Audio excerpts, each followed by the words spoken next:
काल gate of इंडियावरती झालेल्या बोटीच्या अपघातानंतर आज पुन्हा एकदा पहाटेपासून पोलिसांची शोध मोहीम सुरू झालेली आहे।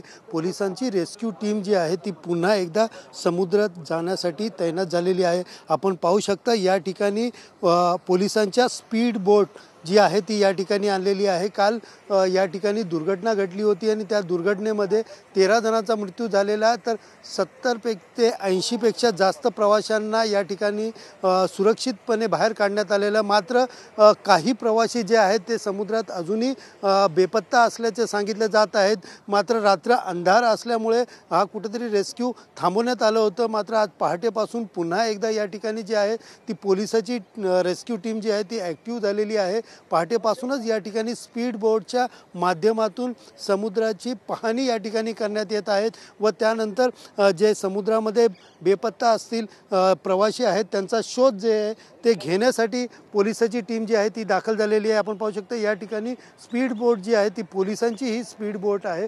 या स्पीड बोटमधनं जे पोलीस असतील, कर्मचारी असतील, अधिकारी असतील, ते या स्पीड बोटमधनं समुद्राची पाहणी जी आहे ती या ठिकाणी करताना दिसून येत आहेत। मोठ्या प्रमाणात या ठिकाणी जो अपघात घडला होता त्या अपघातानंतर या ठिकाणी आज काही जण बेपत्ता असल्याचे सांगितले जात आहे आणि त्यांचा शोध घेण्यासाठी या ठिकाणी जे आहे ते पोलीस अधिकारी असतील किंवा कर्मचारी असतील ते स्पीड बोटच्या साहाय्याने या ठिकाणी जे आहेत ते रेस्क्यू करत या ठिकाणी पुन्हा एकदा समुद्रात जात शोध मोहीम जी आहे त्याला सुरुवात केलेली दिसून येत आहे। कॅमेरा पर्सन कमलेश सह सुनील जाधव, TV9 मराठी, मुंबई।